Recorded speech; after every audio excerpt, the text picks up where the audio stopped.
Olá, seja bem-vindo ao podcast Uma Só Carne. Esse podcast conversa sobre casamento, sempre de forma direta, bíblica e bem-humorada. Se é a sua primeira vez conosco, seja muito bem-vindo. Aqui Sandro Soares e a minha esposa Adriana Soares. Olá. Se você ainda não é inscrito no canal do YouTube, não se esqueça. Se esse vídeo, esse podcast edificar a sua vida, se inscreva no canal, dá o like e não esquece de ativar as notificações. Hoje, essa abertura é especial para convidar você, casal, para a nossa conferência Uma Só Carne. Eu não sei quando que você assiste ou ouve esse podcast, mas anote aí, agende aí, 20 de novembro de 2021. 20 de novembro de 2021 é a nossa conferência para casais Uma Só Carne. Faça a inscrição. Será sábado, dia 20. Qual será o horário, amor? Isso mesmo. Começará às 14 horas e o término 20 horas. E teremos 3 palestras muito abençoadoras para a sua vida. Mas você não pode perder. Você que é casal recém-casado, com 30 anos de casado, com filho, sem filho, nós teremos 3 palestrantes que vão abençoar a sua vida, profissionais da área que vão falar sobre filho, psicologia, casamento. Então faça já a sua inscrição. O link está aqui embaixo. Visite umassocarne.org e faça agora a sua inscrição. Não deixe para depois. As vagas são limitadas, faça isso agora, ok? Então, bem-vindo, vamos ao nosso podcast de hoje. No podcast de hoje, vamos conversar sobre sexo. O tema que vamos abordar é mentiras que acreditamos sobre sexo. Será que tudo que se fala sobre sexo de forma cultural, conjugal, é a verdade? Será que isso em relação à Bíblia é coerente? É a verdade? Em um século hoje, Adriana, que se fala muito sobre sexo, sensualidade, sexualidade. Isso está estampado nas novelas, nos filmes, nos seriados, então está em todo lugar. E quando falamos sobre mentiras que nós acreditamos sobre sexo, hoje queremos falar sobre 2 mentiras, que é o tempo que nós temos. A primeira mentira que nós acreditamos muitas vezes é que sexo é algo sujo ou vergonhoso. Sexo, além de um tabu, para alguns pode ser algo sujo, tipo pecaminoso, até no casamento, ou vergonhoso. Como se dá isso? Muitas vezes se dá por uma cultura até familiar que nós fomos criados. Principalmente mulheres, as meninas de antigamente. Onde os pais não falavam sobre sexo, onde os pais não queriam que elas ouvissem nada, nem conversassem nada sobre sexo. Principalmente as mulheres crescem em uma cultura familiar e vão para o casamento tendo sexo como algo sujo, algo nojento, algo vergonhoso, que deixa elas assim, de alguma forma, sem controle ou desconfortável sobre o assunto de sexo. Cultura familiar, às vezes muito rígida.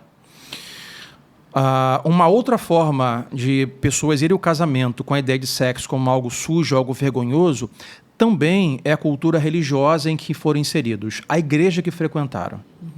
Infelizmente, hoje, há muitos pastores que não querem tocar no assunto, porque acham que é um tão grande problema, quando, na verdade, sexo é um assunto muito amplo na Bíblia. Natural, que deveria estar sendo abordado com a maior naturalidade. Sim, claro que nós não temos tempo sempre, eu como pastor, de conversarmos sobre isso nos púlpitos do domingo.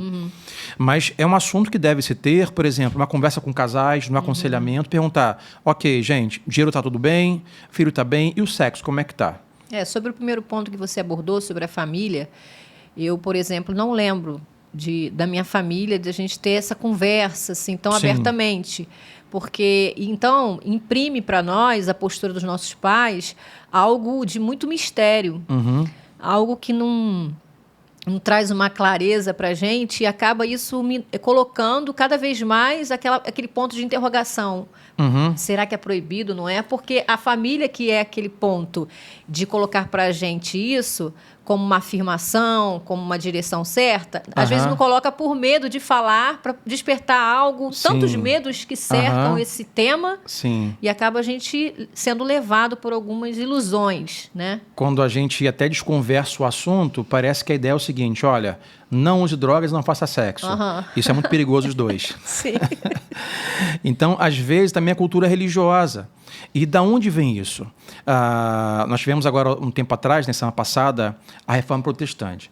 A Igreja Cristã, ou o cristianismo, quando foi abraçado, né, por Constantino, como a religião do Império Romano, houve muitos desvios. Muitas filosofias se misturaram, muito misticismo, sincretismo, paganismo misturou a igreja cristã, ou o cristianismo. E uma das coisas, por exemplo, é a filosofia grega, que hoje ainda muitas igrejas, mesmo que não digam, são influenciadas. Como assim? O espírito é bom e a matéria é ruim. Então, ou seja, o que é do espírito é bom, o que é do corpo é ruim. Então, coisas espirituais são boas, mas coisas carnais, né, do corpo, como sexo, por exemplo, é ruim. Então, vamos buscar incentivar e botar para o alto o nível disso aqui e vamos não falar sobre isso. É uma filosofia grega. Sim. Só que a gente esquece, o casamento é uma criação de Deus, é divina. O sexo no casamento, ele não é algo, não é feito para ser sujo ou vergonhoso. Ele foi feito para ser uma bênção. Foi feito para ser alguma coisa que possa ser aproveitada, vivida no mais alto nível de um casamento. Sim. E muitas vezes hoje, muitos casais, principalmente cristãos, que é o nosso maior público, são casais que têm a vida sexual ainda no casamento de forma não com liberdade sexual com o cônjuge, mas muito travado, porque acha que isso é sujo, é vergonhoso. Eu vou dar um texto bíblico aqui, vou falar sobre Salomão, Provérbios 5:19. Olha o que Salomão diz sobre o sexo e o casamento. Gazela amorosa, corça graciosa, que os seios de sua esposa sempre o fartem de prazer e sempre o embriaguem os carinhos dela. Salomão fala sobre a mulher e o prazer que o homem tem nos seus seios. As pessoas esquecem, por exemplo, que foi de lá que nós viemos, homens, dos seios. Nós nascemos do ventre. Sim. E ficamos pelo menos 6 meses no seio. Sim. Por isso que o homem tem tara por seio. Ou pelo menos deveria ter. Porque nós viemos de lá. Há uma relação emocional, biológica, sabe, física. Natural. Que Deus preparou para o casal. É o que Provérbios fala, que o homem deve ter prazer nos seios da sua esposa. Só que temos uma mentira hoje jogada, vamos chegar lá também pelo diabo, uma cultura de, não, isso é sujo, isso é pecaminoso. Também o impulso, já que é pecado, então vamos fazer fora e escondido. Quando não há o conhecimento, facilmente você consegue aceitar uma frase aqui, um ditado ali, e isso vai entrando na pessoa e colocando essas barreiras para ela, porque ela não tem o conhecimento, ela não busca isso para a vida dela, né? É só buscar na palavra de Deus, que é a primeira bússola que a gente deve procurar, né, de conhecimento, é a palavra de Deus, a revelação do Espírito Santo sobre tudo. O Espírito Santo, ele engloba tudo, essa parte também. É muito espiritual essa parte da nossa vida, do casal. Eu conheci casais o qual o casamento, de fato, ele não acabou na lua de mel, mas ele começou a descer ladeira na lua de mel. Na relação sexual da noite de núpcias, o casamento praticamente acabou. Foi só ladeira abaixo dali em diante. E como eu falei, essa filosofia grega de que o espírito é bom, a matéria é ruim, por exemplo, no casamento, a gente tem casais até que oram juntos, ou têm dons espirituais, ou falam em línguas na igreja, mas o sexo é um negócio, não, ele me toca, eu fico envergonhada, não me sinto bem, é como algo sujo, nojento e pecaminoso, mas não é. Casamento foi feito por Deus para ser uma bênção, um elo emocional, como falamos anteriormente, um elo físico e um elo espiritual. E essa é uma mentira. Sexo não é algo sujo ou vergonhoso, é algo maravilhoso. Que deve ser cultivado. Deve ser cultivado, assim como oração e leitura bíblica. Claro que resguardando as proporções de tempo e limite, ou prática com a quantidade de vezes que faz por semana. Sim. Né? Mas assim, como falamos anteriormente em outro podcast, deve ser visto como algo, a palavra que usamos é obrigatório, algo que você tem que fazer. Intencional. Intencional foi a palavra, intencional. Aí, Adriana, tem pessoas que falam assim, mas eu não me identifico porque eu não vejo o sexo como algo sujo, como algo vergonhoso. Principalmente mulheres. Quais seriam os sinais que poderíamos dizer que a pessoa fala assim, esses sinais declaram que você de alguma forma acredita nessa filosofia de sexo como algo sujo e nojento ou algo vergonhoso? Pode ser alguns preconceitos, como a esposa vê aquilo, como ela enxerga. qual é a experiência que ela tem com isso, né? Às vezes ela tem algum trauma, sofreu algo antes que trouxe para ela um bloqueio, pode acontecer isso também. E pode ser a falta de conhecimento mesmo, para sentir aquilo. Ela não se sente pertencente disso, ela não consegue enxergar que é algo que Deus colocou para o casamento, né? Assim como casar e ter filhos e criar os filhos, a parte do sexo é uma parte que também está ali, para a gente viver juntos, né? Por exemplo, aí algumas mulheres, homens falam assim, não, mas isso não me identifica. Eu não creio assim, eu não vejo o sexo como algo sujo ou vergonhoso. Mas, por exemplo, sinais que identificam isso. Quando, de repente, o assunto do sexo vem à mesa, a pessoa fica sem graça e envergonhada. Isso é um sinal que ela acredita que o sexo é um tabu ou algo vergonhoso. Quando o marido, por exemplo, vem e fala assim, amor, vamos começar sobre nossa relação sexual. Vamos marcar uma agenda, uma data, uma regra por semana. Aí já começa a tremedeira. A tremedeira, meu Deus, eu falo sobre sexo. Ah, meu filho, eu tenho que ir ali embaixo comprar 30 ovos por R$10. Eu tenho que jogar o lixo fora. A pessoa eu tenho que bater o bolo. A pessoa corre do assunto. Né? E eu diria que o sinal pior dos três é quando no ato sexual a mulher ou o homem está ali no ato sexual, mas está de propósito levando a sua cabeça para outro lugar, porque ela está ali, mas ela não quer estar ali. Ela não se entrega, né? Porque acha que aquilo ali é algo que ela não deveria estar fazendo, é algo pecaminoso, algo errado, algo, não diria pecaminoso, mas vergonhoso e sujo. Mas eu tenho que fazer. É tipo varrer a casa. É tipo lavar louça que está lá há dias que ninguém lavou. Olha, isso aqui é sujo, isso aqui é ruim de fazer, mas eu tenho que fazer. Tem mulheres ou homens que interpretam o sexo com a mesma linguagem, a mesma leitura. Uma tarefa de casa a fazer, né? Então, se hoje alguém que nos ouve, nos assiste, se comporta assim, sabe, de meu marido ou minha esposa me chama para conversarmos sobre sexo, eu geralmente tenho a tendência a me esconder, correr disso. E quando eu estou no ato sexual, eu tendo a levar minha mente para outro lugar, porque aquilo para mim não é prazeroso, mas algo mais vergonhoso.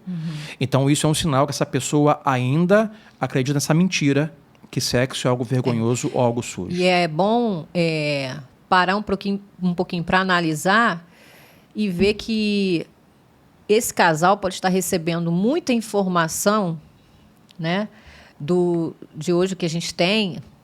Estamos cada vez mais rodeados de informações. Hoje todo mundo sabe sobre tudo, todo mundo fala sobre tudo. Sim. E acaba buscando um caminho para conhecer esse assunto, um caminho errado. Sim. Né? Então, quando você tem muitas informações que estão perdidas, você fica nessa situação que você falou. Sim. Né? Fica para você traz uma vergonha, porque aquilo para você não está definido da maneira correta. Sim, e geralmente essa vergonha ou essa a ideia ou leitura de algo sujo, ela não começa no casamento. Ela vem de um histórico familiar ou religioso. Ninguém passa a ter essa concepção no casamento. Vem por conta de não ter começado sobre isso, orientado na família, ou por uma igreja que tem certos bloqueios, certo? Ou vestimentas que dão essa ideia. Tem muita igreja hoje que bota as mulheres colocarem roupas porque entende que o corpo é mau, a matéria é má, e por aí vai. E vai colocar isso como santidade, não fala. Você é santo, então não pode ficar falando essa palavra, sexo, isso não pode ser falado. E quando lemos Provérbios 5,19, nós lemos que fala sobre o homem ter prazer no ser da sua esposa, ou seja, sobre prazer, sobre alegria, sobre bênção no casamento, nós não podemos nos contentar com menos do que isso. Se a vida sexual de um casal está menos do que isso, onde não há prazer, alegria no corpo um do outro, não pode se contentar. Tem que buscar um nível que é bíblico, não é pecaminoso. Bíblico de sexo no saudável. Casamento. Segunda mentira que nos conta, muitas vezes nós acreditamos, é que experiências sexuais fora do casamento são inofensivas. Vivemos hoje uma cultura de pluralidade e liberdade sexual. A sexualidade é aflorada, é liberdade. Você pode ser o que você quiser sexualmente falando. Você pode ser o que você quiser. Falamos muito hoje sobre a liberdade, né, ou ideologia de gênero. E hoje há uma ideia liberal de que experiências sexuais fora do casamento são inofensivas, e não são. Experiências sexuais fora do casamento causam danos, causam dor. Eu vou dar alguns exemplos. Hoje é muito comum casais, também cristãos, que fazem de forma coletiva, né, junto, combinados ou unilateral, a prática de pornografia. E acham que isso é inofensivo. Não é nenhum problema, pastor. Eu tenho minha esposa, eu tenho uma boa relação com ela, e alguns diriam. A pornografia até apimenta a nossa relação. Ou até me traz estímulo para minha esposa. Ela não assiste, no caso o homem, eu. Ou a mulher, geralmente mais homem, mas a mulher. Eu assisto para poder, sabe, pegar no tranco. Receber aquele empurrão sexual para poder... Porque ele está precisando disso, né? Então, temos a pornografia, temos por exemplo, hoje que é muito comum, homens e mulheres que participam de grupos de WhatsApp, onde há o compartilhar de fotos sensuais, que chama de nudes, né? É inofensivo, um nudes que um amigo meu mandou da prima, da irmã, apimentar o nosso de alguém do feed que eu nem sei quem é. Então, pornografia é inofensivo, receber nudes no WhatsApp é inofensivo, masturbação que não é feito com ou pela ou para o casamento, mas de forma paralela, isso é inofensivo. E não é inofensivo. Não é inofensivo. Hoje a cultura, as novelas, a mídia pregam uma ideia de liberdade, e não é verdade bíblica. Entenda o seguinte, o casal tem liberdade da cama, tem liberdade do sexo, o casal. O que passa, o que vai além da fronteira do casamento, é uma liberdade que não é bíblica, aí já pecaminosidade, libertinagem. É um caminho que o casal vai permitir para causar muitos danos, né? Porque Sim. perante Deus não é correto isso. É como se entrasse uma terceira pessoa nessa relação, Sim. quando permite essas práticas que você acabou de falar. E a gente precisa muito ter vigilância em relação a isso, colocar na pauta como sexo um assunto muito sério, Sim. muito importante para a saúde desse casal, e não achar que é algo que a gente pode sempre deixar para depois, resolver depois. Eu tenho medo, eu tenho muitos tabus e acabo sendo levado por isso e tendo no meu relacionamento não prazer por esse ato. Então, a gente precisa, como esposa e como marido, buscar isso, buscar essa verdade para a gente. A gente precisa tomar posse disso, para a gente poder viver esse prazer que há no casamento, também nessa área, e não ser o peso para a gente. Sim, né? sim. E às vezes as pessoas pensam de que se eu não tenho uma terceira pessoa na cama, certo? Presencial, se eu não tenho uma amante na rua ou um amante na rua, então é inofensivo. A pornografia eu só assisto, a pessoa não está aqui, o nude que me enviaram é inofensivo, só que não é. É virtual. Não, e não é. Por mais que você pense que não há terceira pessoa na cama, tem ali terceira pessoa na cama, porque não é simplesmente a prática física, o ato físico, mas tudo está aqui na mente. Se naquele momento do ato sexual eu estou pensando naquele nudes que eu vi, na pornografia que eu assisti, ali há uma terceira pessoa, Sim. que foi aquela que me enviaram, ou que eu assisti ou que eu vi. Por exemplo, quando falamos sobre casamento ou sexo no casamento, causar aquilo que é feito extraconjugal, causar danos, olha o que Hebreus 13:4 vai dizer. O casamento deve ser honrado por todos.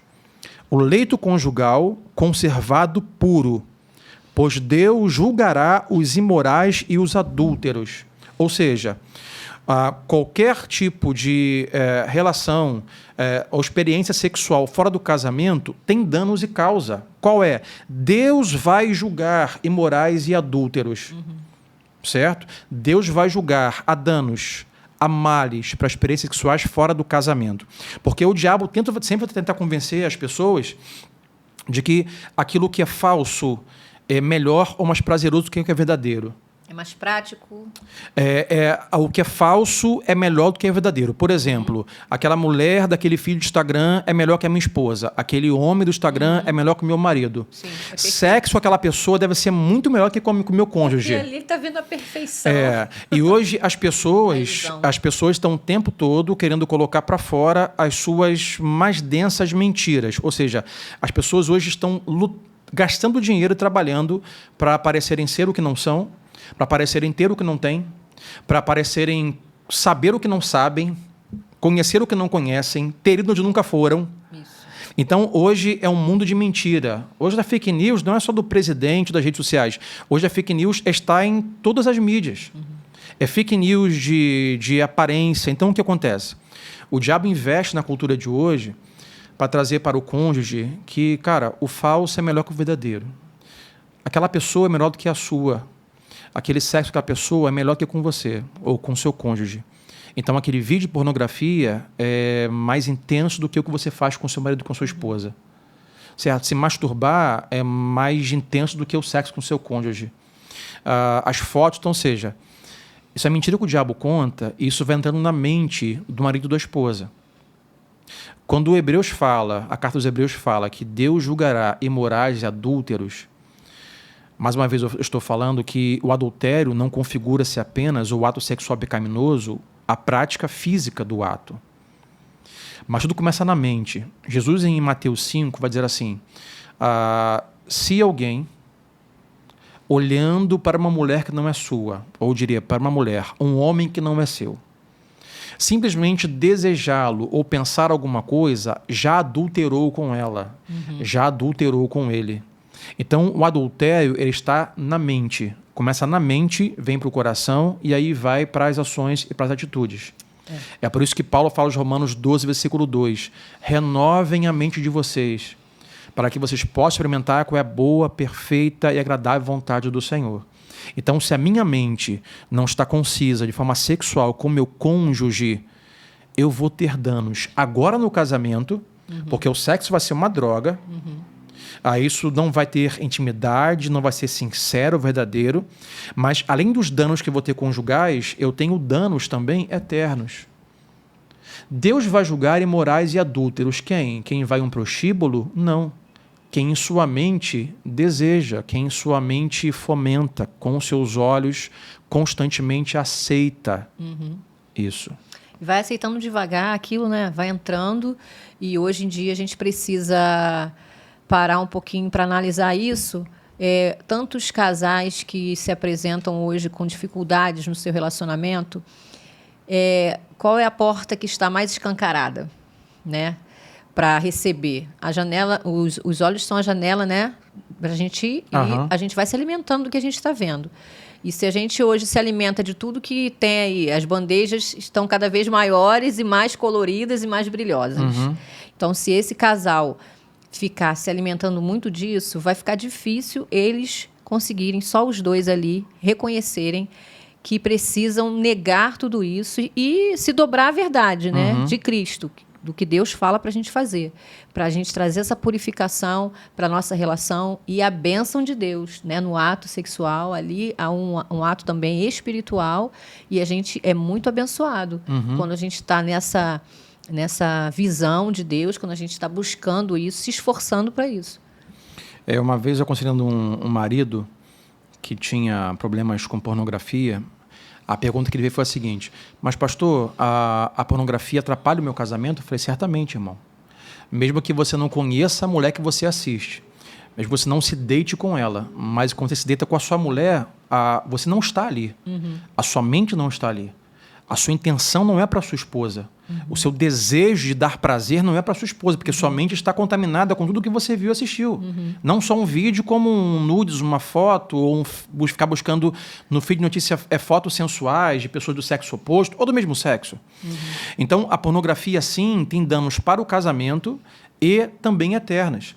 Então, a segunda mentira que muitas pessoas acreditam é que experiências sexuais fora do casamento são inofensivas, e não são. Gente, nudes não são inofensivos, pornografia não é inofensiva, masturbação que não é para o seu casamento não é inofensivo. Tem danos íntimos, espirituais, emocionais, físicos e também eternos. Mas e esse marido também, ou esposa, pode estar se alimentando disso e estando satisfeito, porque sim. O que acontece? Se eu fico buscando isso, me alimentando disso, eu não vou sentir necessidade nem de olhar para você, nem de buscar um interesse de atraí-lo. Sim. Entendeu? Então, é também algo que prejudica muito. Porque um dos prejuízos, como bem você falou, eu não tenho um marido para mim, ele está sempre dizendo que está cansado, que está preocupado, mas muitas vezes é porque está satisfazendo bebendo água de outro lugar, de outro poço, de outro rio. Né? Ou da mulher também. Sim. Né? O que não vem aqui falar quais seriam os motivos que levam alguém a beber água de outro poço. Mas isso acaba com o casamento e traz danos também espirituais. Então, para terminar, para os ouvintes hoje que, quem sabe, estão praticando experiências sexuais extraconjugais, e tendo isso como algo inofensivo, e não é, um recado. E também para aqueles que hoje desejam deixar essa experiência, mas não conseguem, estão lutando contra isso. 2 grupos aqui, que hoje nos ouvem ou nos assistem, e agora estão ouvindo nós dizermos que não é inofensiva a experiência sexual fora do casamento. E o segundo grupo é, eu já sei disso, estou lutando contra isso. E eu tenho dificuldade de vencer. E às vezes eu me sinto, no caso mulher ou homem, né, a um ser nojento, ser inferior, um ser pecaminoso, o que seja. Então, para esses 2 grupos, terminamos com 2 textos bíblicos e com 2 recados.